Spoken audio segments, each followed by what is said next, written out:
Hi friends, നമസ്കാരം. ഒരു വ്യക്തിയെ സംബന്ധിച്ച് ഓരോ പ്രായത്തിനും അതിൻ്റേതായ സവിശേഷതയുണ്ട്. അതുപോലെ ശാരീരിക മാനസിക പ്രവർത്തനങ്ങൾ ഓരോ കാലഘട്ടത്തിലും വ്യത്യസ്തമായിരിക്കും. ജീവിതം ആസ്വദിക്കുന്ന രീതിയും വ്യത്യസ്തമാണ്.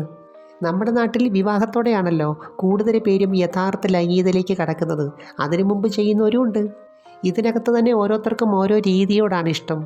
അപ്പം ഞാൻ ഇന്ന് പറയുന്നത് ത്രീസം ഫോർസം ചെയ്യാൻ ഇഷ്ടപ്പെടുന്ന സ്ത്രീ പുരുഷന്മാരുടെ പ്രത്യേകതകളെക്കുറിച്ചാണ് കേട്ടോ. അപ്പം ലൈംഗികതയിൽ എന്തുകൊണ്ട് ഈ രീതി ചിലർ കൂടുതലായിട്ട് ഇഷ്ടപ്പെടുന്നു, അതിൻ്റെ ലക്ഷണം എന്താണ്, കാരണം എന്താണ്, നമുക്കൊന്ന് നോക്കിയാലോ.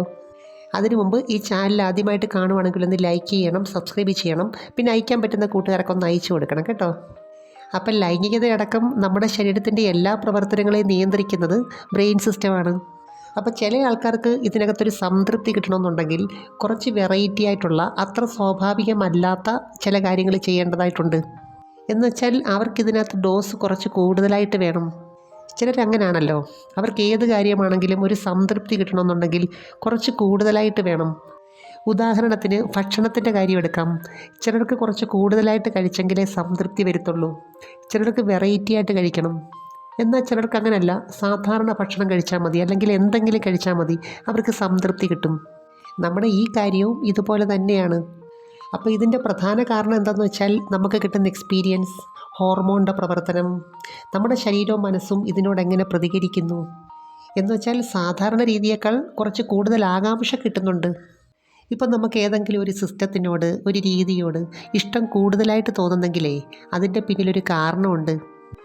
ചിലർക്കാണെങ്കിൽ ഇങ്ങനെയൊക്കെയുള്ള കാര്യങ്ങൾ ചെയ്യണമെന്ന് നല്ല താല്പര്യമുണ്ട്, ആഗ്രഹമുണ്ട്, ഫാൻറ്റസിയുണ്ട്. പക്ഷേ സാഹചര്യം കിട്ടുന്നില്ല. സത്യത്തിൽ ലൈംഗികതയായിട്ട് ബന്ധപ്പെട്ട് ഒരുപാട് ഇഷ്ടങ്ങൾ ഉള്ളിലൊതുക്കി കഴിയുന്ന ധാരാളം ആൾക്കാരുണ്ട് നമ്മുടെ നാട്ടിൽ. അപ്പോൾ ഇടയ്ക്കൊക്കെ ഇങ്ങനെ ചെയ്യുന്നൊരു യുവതിയെ ഈ അടുത്ത സമയത്ത് ഞാൻ പരിചയപ്പെട്ടു. അപ്പോൾ അവർ പറയുന്നത് എന്താണെന്ന് വെച്ചാൽ അവരുടെ ഒരു ഭാവനയിൽ അല്ലെങ്കിൽ ഫാൻറ്റസിയിൽ ഈ ഷെയറിംഗ് എന്ന് പറയുന്നത് ഈ രീതിയിലാണ്. അപ്പോൾ ഇവർക്കൊരു ഗ്രൂപ്പൊക്കെ ഉണ്ട്.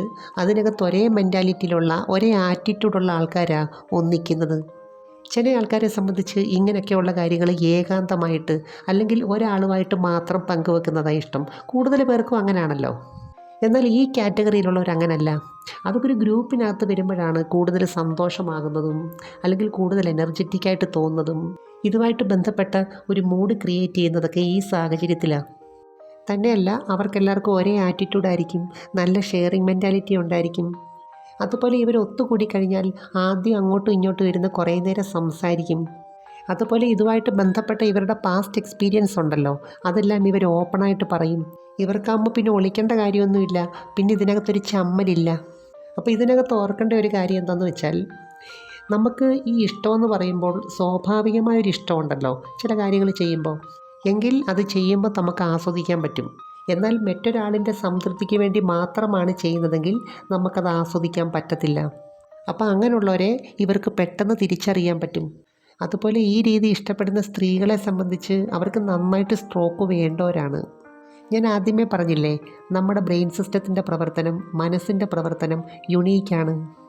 ഒരാളെ പോലെയല്ല മറ്റൊരാൾ ചിന്തിക്കുന്നതും എക്സ്പീരിയൻസ് ചെയ്യുന്നതും. ചിലർക്കാണെങ്കിൽ ഈ സമയത്ത് അവരോടൊരു പ്രത്യേക രീതിയിൽ സംസാരിക്കണം, എല്ലാം തുറന്നു പറയണം, ഇടപെടണം. എന്ന് വെച്ചാൽ കുറച്ച് ബഹുമാനം കാണിക്കുന്ന ഫോർമലായിട്ടൊക്കെയുള്ള സംസാരം ഉണ്ടല്ലോ, അതൊന്നും ഇഷ്ടമല്ല ഈ സമയത്ത്. ഇപ്പം നമ്മൾ സ്വയം ഒന്ന് ചിന്തിച്ച് നോക്കിക്കേ. ലൈംഗികതയായിട്ട് ബന്ധപ്പെട്ട് ചില കാര്യങ്ങളൊക്കെ നമുക്കിഷ്ടമാണ്, ചിലതിനോടൊക്കെ നമുക്ക് കുറച്ച് ഇഷ്ടം കൂടുതലുണ്ട്. അതൊരു പക്ഷേ ഏതെങ്കിലും പ്രത്യേക രീതിയിലുള്ള വ്യക്തികളായിരിക്കാം, അല്ലെങ്കിൽ ചെയ്യുന്ന ചില രീതിയായിരിക്കാം, അല്ലെങ്കിൽ ഏതെങ്കിലും ഒരു അവയവമായിരിക്കാം. എന്തായാലും ആരോഗ്യമുള്ളൊരു സ്ത്രീ ആണെങ്കിലും പുരുഷനാണെങ്കിലും എന്തിനോടോ ഒരിഷ്ടം കൂടുതലായിട്ടുണ്ട്.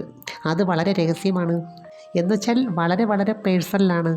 അപ്പോൾ ആ ഒരു കാര്യത്തിന് എന്തെങ്കിലും പ്രത്യേക റീസൺ ഉണ്ടോ അങ്ങനെ നമുക്ക് തോന്നാനായിട്ട്?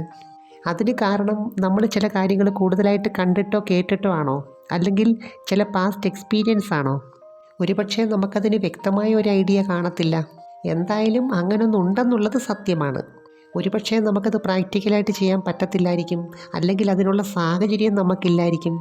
എന്നാൽ അതുമായിട്ട് ബന്ധപ്പെട്ട് ഭാവനയിൽ കൂടി ഒരുപാട് കാര്യങ്ങൾ ചെയ്യുന്നുണ്ട്. അപ്പോൾ ഈ കാറ്റഗറിയിലുള്ളവരും അങ്ങനെ തന്നെയാണ്. അപ്പോൾ അവർ പറയുന്നത് ഈ ഒരു കാര്യം എങ്ങനെയെങ്കിലും ചെയ്താൽ അത് പൂർണ്ണമായി സംതൃപ്തി കിട്ടണമെന്നില്ല. അത് ഏത് രീതി ചെയ്യുന്നു, എങ്ങനെ ചെയ്യുന്നു, ഏത് ആറ്റിറ്റ്യൂഡിൽ ചെയ്യുന്നു, ഇതൊക്കെ വളരെ പ്രധാനമാണ്. തന്നെയല്ല ആരുമായിട്ട് ഷെയർ ചെയ്യുന്നു എന്നുള്ളതും വളരെ പ്രധാനമാണ്. എന്നുവെച്ചാൽ കൂടെയുള്ളവർ മറ്റുള്ളവരുടെ വികാര വിചാരങ്ങളെയും അതിൻ്റേതായ രീതിയിൽ മനസ്സിലാക്കുന്നവരുമായിരിക്കണം. അപ്പോൾ ഇവിടെ ഓർക്കേണ്ട ഒരു കാര്യം, ഏതൊരു കാര്യമാണെങ്കിലും യുക്തിപരമായി ചെയ്യുകയാണെങ്കിൽ, ആരോഗ്യപരമായി ചെയ്യുകയാണെങ്കിൽ, അതിൻ്റേതായ രീതിയിൽ ചെയ്യുകയാണെങ്കിൽ എത്ര നാൾ വേണമെങ്കിലും നമുക്കത് ആസ്വദിക്കാൻ പറ്റും. എനിവേ, നമുക്ക് മറ്റൊരു വീഡിയോയുമായി വീണ്ടും കാണാം. അപ്പോൾ ചാനൽ സബ്സ്ക്രൈബ് ചെയ്യാൻ മറക്കരുത്, ലൈക്ക് ചെയ്യണം, ഷെയർ ചെയ്യണം കേട്ടോ. Thanks for watching. See next time. By.